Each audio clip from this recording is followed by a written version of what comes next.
Vizag steel plant దేశానికి సేవ చేసిందా? దేశ సేవ అంటే ఏంటో తెలుసా అని రీసెంట్‌గా పోస్ట్ చేసిన వీడియోలో ఒకరు కామెంట్ చేశారు.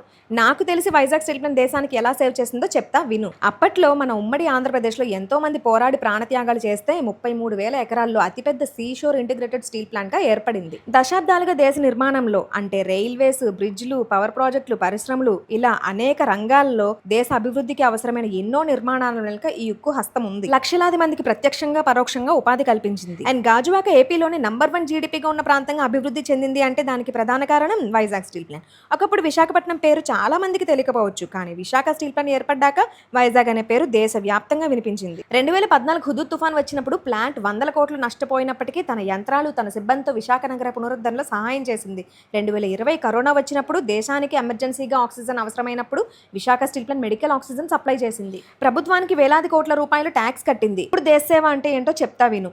దేశం కోసం సరిహద్దుల్లో కాపలా కాసే సైనికుడు చేసేది మాత్రమే దేశ సేవ కాదు. అన్నం పండించే రైతులు, పరిశ్రమలో పనిచేసే కార్మికులు, పన్నులు కట్టే సాధారణ పౌరులు, నువ్వు, నేను అందరం బాధ్యతను నిజాయితీగా నిర్వర్తిస్తే అది కూడా దేశ సేవే. పక్కవాడు బాగుపడితే చూడలేని మనం దేశభక్తి, జాతీయవాదం అంటూ పెద్ద పెద్ద మాటలు మాట్లాడితే హాస్యాస్పదంగా ఉంటుంది. ఈ స్టీల్ ప్లాంట్ చరిత్రలో తమ విధి నిర్వహణలో ప్రాణాలు కోల్పోయిన అధికారులు, కార్మికులు, ఇంజనీర్లు ఉన్నారు. షిఫ్ట్కి వెళ్లి తిరిగి ఇంటికి రాలేని వారు ఉన్నారు. వాళ్ళు తమ కుటుంబాల కోసం మాత్రమే కాదు, దేశ నిర్మాణానికి అవసరమైన ఉక్కు ఉత్పత్తి కోసం కూడా పనిచేశారు. త్యాగాలు, వారి కష్టం, వారి చెమటతోనే ఈ పరిశ్రమ ఈ స్థాయికి చేరుకుంది. అన్ని కష్టాలు, నష్టాలు, ప్రమాదాలు, వివాదాలు ఎదురైనా తన ఉనికి కోసం, తనపై ఆధారపడిన లక్షల కుటుంబాల కోసం ఈ రోజు కూడా విశాఖ స్టీల్ ప్లాంట్ పోరాడుతూనే ఉంది. ఎంతో మంది ప్రాణత్యాగాలతో నిలిచిన ఒక చరిత్ర వైజాగ్ స్టీల్ ప్లాంట్. విధి నిర్వహణలో మరణించిన ప్రతి ఒక్కరూ దేశ సేవకులే. నీకు ఇంకా అర్థం కాకపోతే విఎస్పీ గురించి మీ తాతని, మీ నాన్నని అడిగి తెలుసుకో.